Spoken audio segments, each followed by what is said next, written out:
सर्वांना हरिओम. शुकासारिखे पूर्ण वैराग्य ज्याचे, वसिष्ठा परी ज्ञान योगेश्वराचे. कवी वाल्मिका सारिखा मान्य ऐसा, नमस्कार माझा सद्गुरु रामदासा. श्रीमद्भागवत दशक 5 मध्ये आज आपण समास 6 शुद्ध ज्ञान निरूपण याचा मागील समासावरून पुढे अभ्यास सुरू करतो आहे. मागच्या या समासामध्ये स्वामीजींनी सांगितलं होतं की शुद्ध ज्ञान, विमल ज्ञान म्हणजे आत्मज्ञान व्यावहारिक ज्ञान आहे, पण ते व्यवहारापुरतं मर्यादित आहे. आपल्याला बंधनात पाडणार आहे, परंतु या बंधनातून आपल्याला मोकळं करणारं, मुक्त करणारं जे ज्ञान आहे, आध्यात्मिक ज्ञान, विमल ज्ञान, शुद्ध ज्ञान, त्याला आत्मज्ञान असे म्हणतात. आत्मज्ञान आपल्याला पुराणांचा अभ्यास करून होत नाही. आत्मज्ञान सांगता सांगता वेदही थकले तरीसुद्धा स्वामीजी म्हणतात ते आत्मज्ञान आता या क्षणी सद्गुरूंच्या कृपेने मी तुम्हाला सर्वांना समजावून सांगेन. वेदांतापेक्षा दुसरे काहीच श्रेष्ठ या जगात नाही, कारण वेदांचे सारे रहस्य वेदांतामध्ये प्रगट झालेले आहे. असा जो अतिश्रेष्ठ वेदांत आहे, त्या वेदांताचा मतितार्थ असा आहे की जो खोल परमार्थ आहे तो आता आपण ऐकावा. अतिशय खोल आणि अर्थगंभीर असे जर काही असेल तर ते म्हणजे सद्गुरूंचे वचन आहे. त्या वचनाने खात्रीपूर्वक समाधान लाभतेच. सद्गुरूंचे वचन तोच खरा वेदांत, तोच खरा सिद्धांत आणि तोच प्रत्यक्ष अनुभवलेले ज्ञान आहे, असं सद्गुरूंच्या वचनाचं महात्म्य आहे. समर्थ पुढे सांगतात, माझ्या सद्गुरूंचे जे वचन आहे ते अतिशय खोल अर्थाने भरलेले आहे. त्या वचनांनी माझे संपूर्ण समाधान झाले. ते वचन माझ्या जीवाचे रहस्य आहे, गुपित आहे. तेच मी तुम्हाला सर्वांना सांगेन असं म्हणतो, पण जर माझ्या बोलण्याकडे नीट लक्ष दिलेत तर याच क्षणी सांगायला सुरुवात करतो. हे ऐकताच शिष्याने शरणागत होऊन श्री समर्थांचे पाय धरले आणि तो अत्यंत दीनवाणीने बोलू लागला की मी अगदी लक्षपूर्वक ऐकतो. तेव्हा सद्गुरूंनी अर्थातच समर्थांनी आत्मज्ञान सांगायला प्रारंभ केला. अहम ब्रह्मास्मी हे महावाक्य आहे. त्याचा अर्थ तर्काने जाणता येणार नाही. तो अर्थ मी समजावून सांगतो. त्या महावाक्याच्या अर्थामध्ये गुरु आणि शिष्य दोघेही एकरूप होतात, समरस होतात. हे शिष्या, या महावाक्यातील मर्म तू ऐक. तू स्वतः ब्रह्मस्वरूप आहेस याबद्दल तू जरासुद्धा आपल्या मनात संशय, शंका आणू नकोस. भक्तीचे 9 प्रकार मागे सांगितले, त्यापैकी आत्मनिवेदन हा प्रकार मुख्य आहे. तो तुला पुन्हा एकदा सांगतो. या विश्वाची उत्पत्ती निर्मिती होताना पंचमहाभूते ज्या क्रमाने निर्माण होतात त्या क्रमानेच ते कल्पांतात लय पावतात. म्हणजे त्या पंचमहाभूतांचा सुद्धा विनाश होतो. इतकेच नाही तर प्रकृती आणि पुरुष देखील परब्रह्मात विलीन होतात. अशा रीतीने सर्व दृश्य वस्तू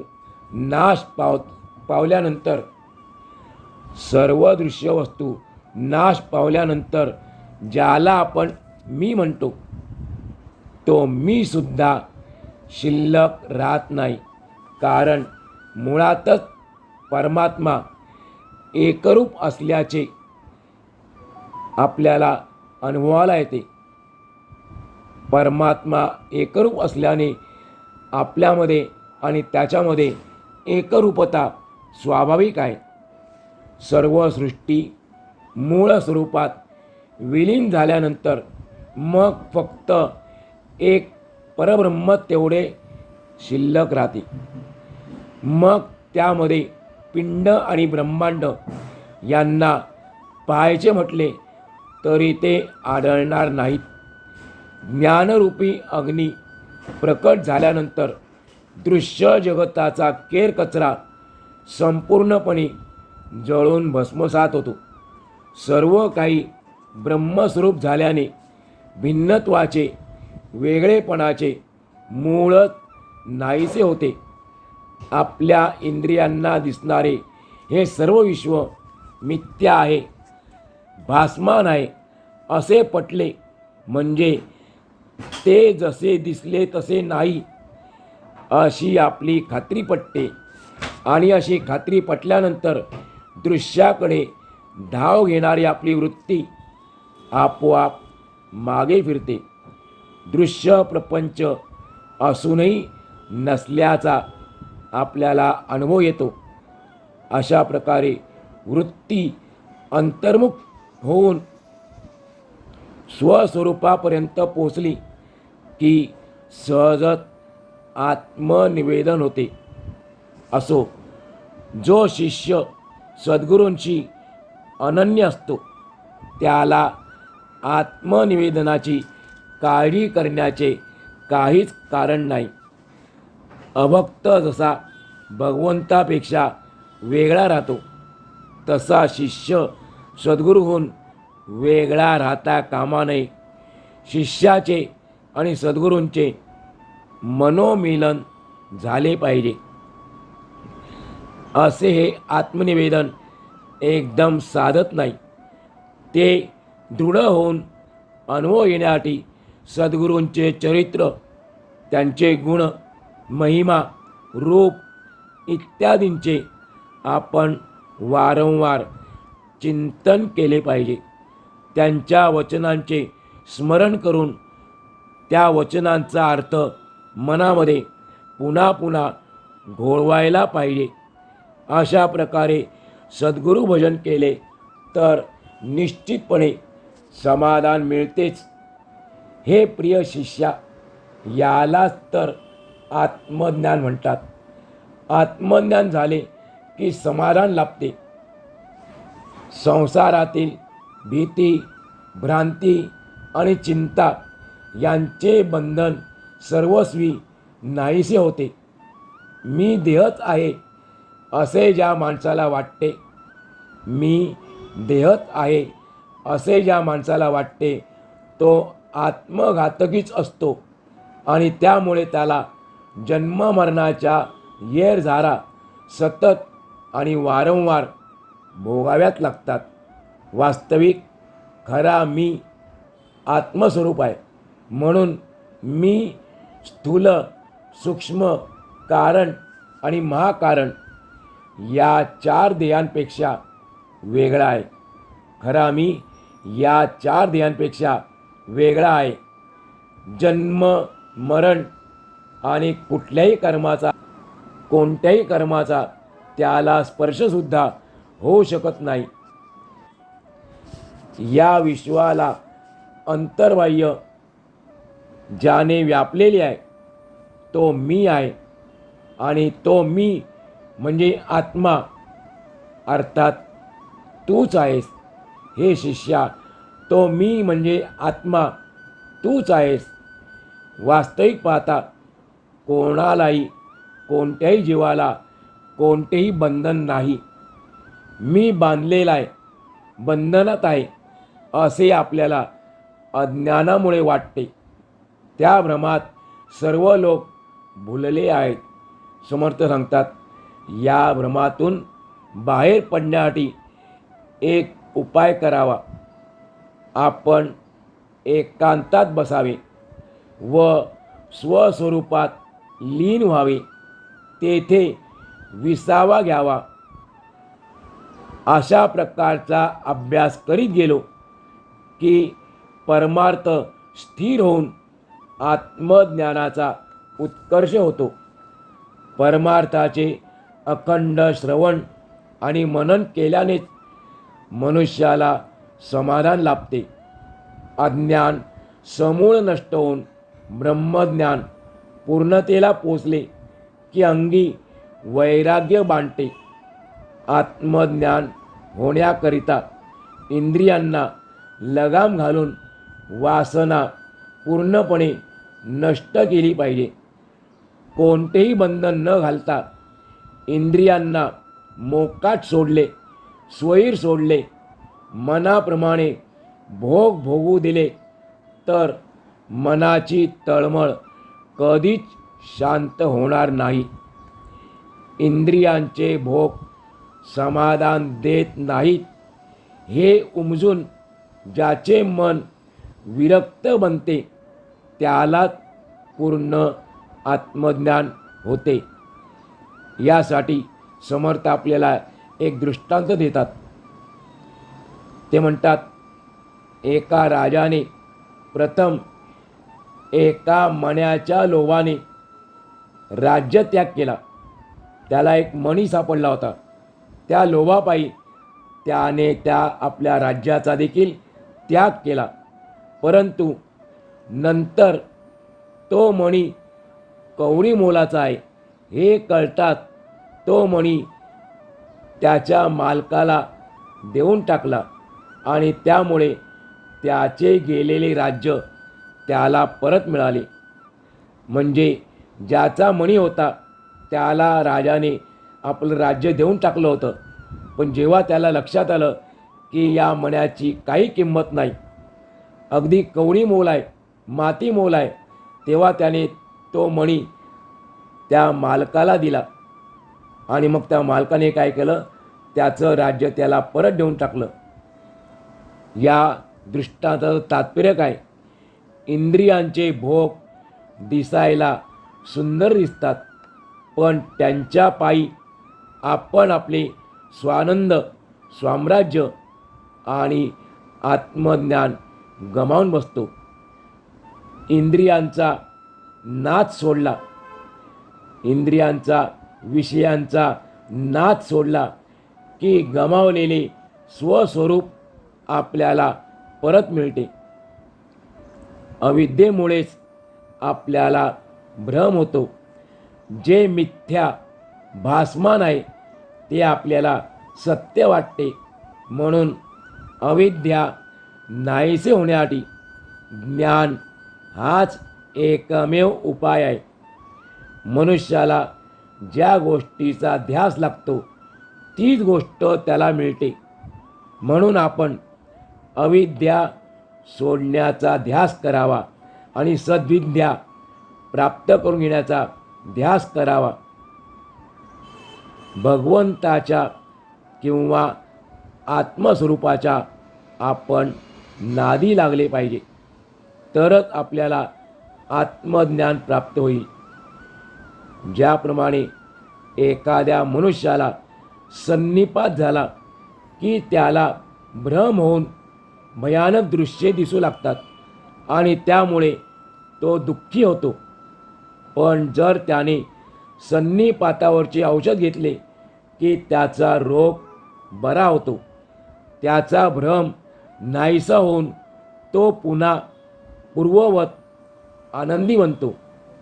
त्याचप्रमाणे हे शिष्या, अज्ञानरूपी सन्निपातामुळे जीवाला भ्रम होतो व मग भलतेच आणि खोटे दृश्य त्याला दिसू लागते. जर त्याने यावर आत्मज्ञानाचे औषध घेतले तर त्याचे अज्ञान नाहीसे होऊन जे दृश्य त्याला दिसत होते ते मुळातच नव्हते असा त्याला अनुभव येतो. एका झोपलेल्या मनुष्याला एक भयंकर स्वप्न पडले. त्या खोट्या स्वप्नामुळे तो घाबरून ओरडू लागला. पण त्याला जागे केल्यानंतर तो आपोआपच झोपेपूर्वीच्या निर्भय स्थितीमध्ये आला. त्याला पडलेले स्वप्न खोटे होते हे त्याच्या लक्षात आले, पण त्याला ते खरे वाटले म्हणून तो दुःखी झाला होता. जे खोटे असते त्याचे संपूर्ण निरसन कधीच होत नसते. त्याचा काहीतरी परिणाम शिल्लक राहतोच.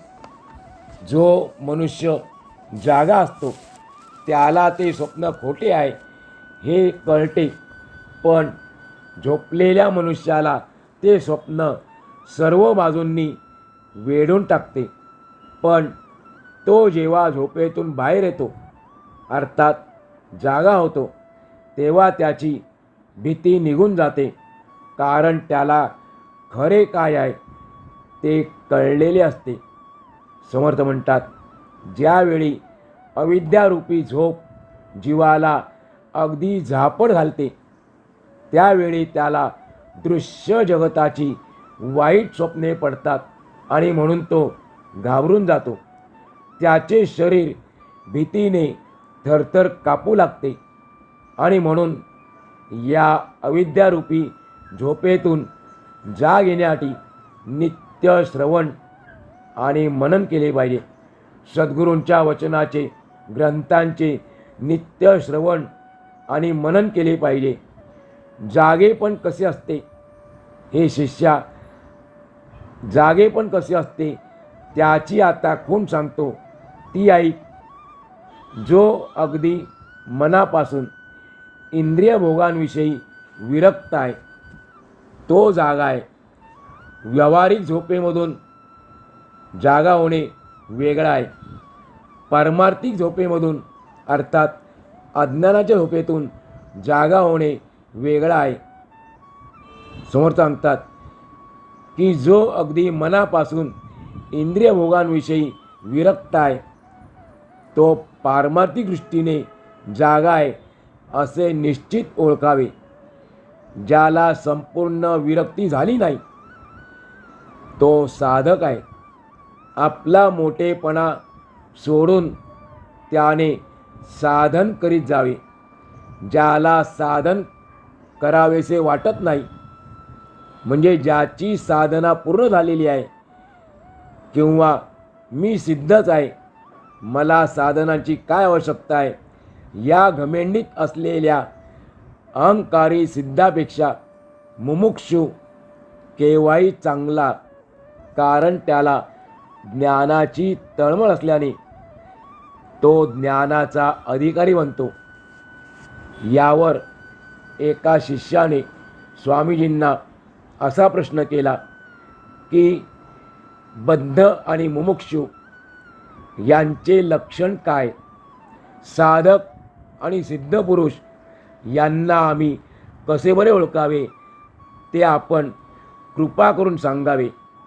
त्यावर स्वामीजींनी सांगितले की या सर्व प्रश्नांची उत्तरे मी तुला निश्चित देईन, पण ती पुढील 4 समासातून सांगेन. प्रत्येकासाठी एक वेगवेगळा समास तुला सांगेन.